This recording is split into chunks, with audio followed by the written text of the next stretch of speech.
Oke, baik. Untuk pertemuan kali ini saya akan jelaskan tentang konsep gerak harmonik dan getaran pegas ya. Oke, apa itu yang disebut dengan gerak harmonik? Yaitu gerak bolak-balik benda di sekitar titik keseimbangannya ya.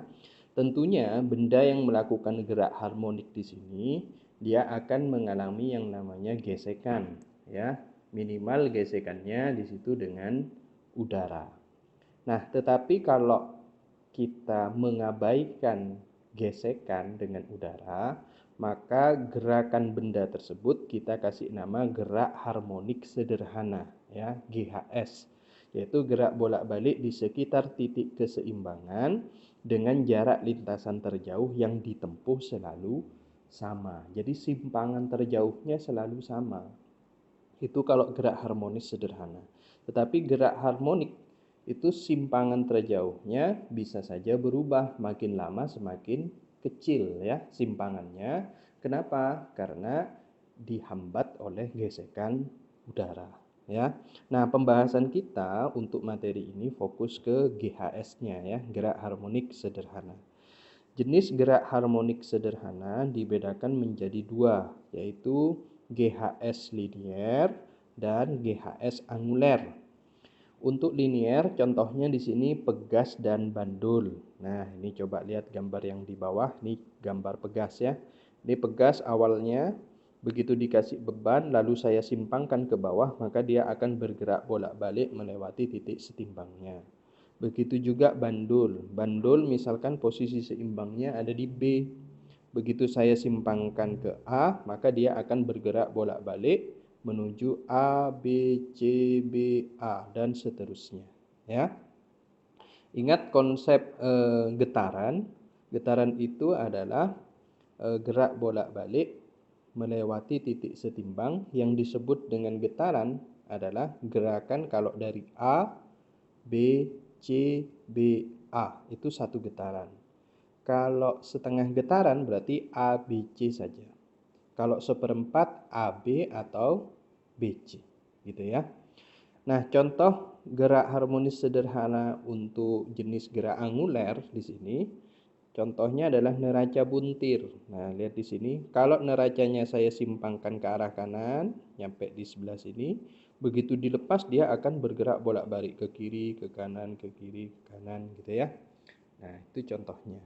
Khusus untuk pegas, ya, kita review sedikit materi kelas 11 ini sebenarnya. Untuk pegas, rangkaiannya itu ada seri, ada paralel. Lihat di sini, kalau rangkaian seri bersusunnya ke bawah, ya. Ini K maksudnya adalah konstanta pegasnya, K1 dan K2. Kalau paralel, susunannya itu ke samping. Nah, biasanya yang sering ditanyakan adalah tentukan konstanta pegas total. Kalau seri, dia pakai konsep seper.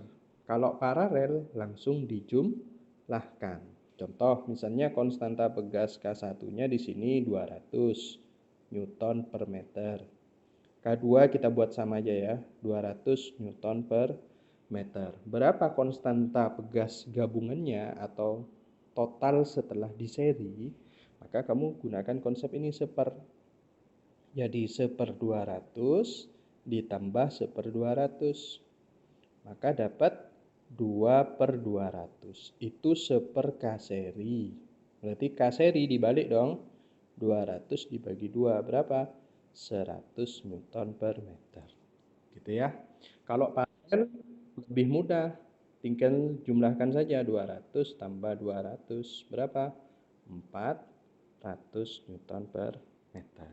Paham ya? Itu rangkaian seri dan paralel untuk pegas. Lanjut berikutnya tentang karakteristik gerak harmonis sederhana. Ada 4 ya. Yang pertama simpangannya dulu. Apa itu simpangan? Jarak lintasan dari titik keseimbangan ya ke titik terjauhnya ya, ke suatu titik tertentu ya. Contoh, di sini ada sebuah pegas saya hubungkan dengan beban. Begitu saya simpangkan dari titik C ke D, berarti dia mengalami simpangan sebesar CD gitu ya. Kalau saya simpangkan C ke B, ya berarti dia simpangannya C ke B. ya. Nah, kalau misalkan E ini disebut dengan simpangan terjauhnya, maka bisa dikatakan C ke E ini adalah jarak simpangan terjauh atau kita kenal dengan istilah amplitudo. Atau C ke A, ya. Itu adalah simpangan terjauh atau dikenal dengan amplitudo, ya. Itu konsep yang pertama dari gerak harmonis sederhana, karakteristik yang pertama, ya. Karakteristik yang kedua, di situ dia mengalami yang namanya gaya pemulih, gaya yang besarnya sebanding dengan gaya aksi dengan arah simpangan yang berlawanan. Contoh, di sini misalnya ada sebuah pegas. Saya simpangkan ke bawah dengan gaya F, begitu dilepas apa yang terjadi? Dia akan bergerak ke atas kan? Kenapa kok bisa bergerak ke atas? Karena adanya gaya pemulih. Nah, untuk pegas, rumus gaya pemulihnya adalah minus K dikali dengan Y. K-nya itu konstanta pegas, biasanya diketahui di soal.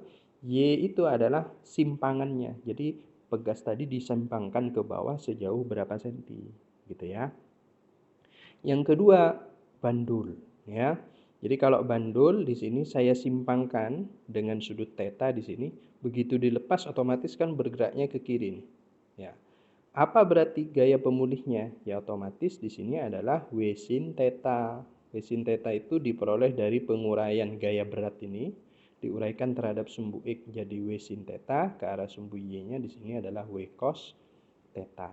Maka gaya pemulihnya bisa kita tulis negatif mg sin theta. Selalu ada negatif karena gaya pemulih itu berlawanan dengan gaya aksi yang diberikan, ya. Terus kecepatan. Kecepatan itu adalah jarak yang ditempuh dalam tiap satuan waktu. Kemudian ada lagi istilah percepatan, ya, perubahan kecepatan. Nah, persamaan-persamaannya lebih detail kita bahas di persamaan gerak harmonis sederhana. Oke?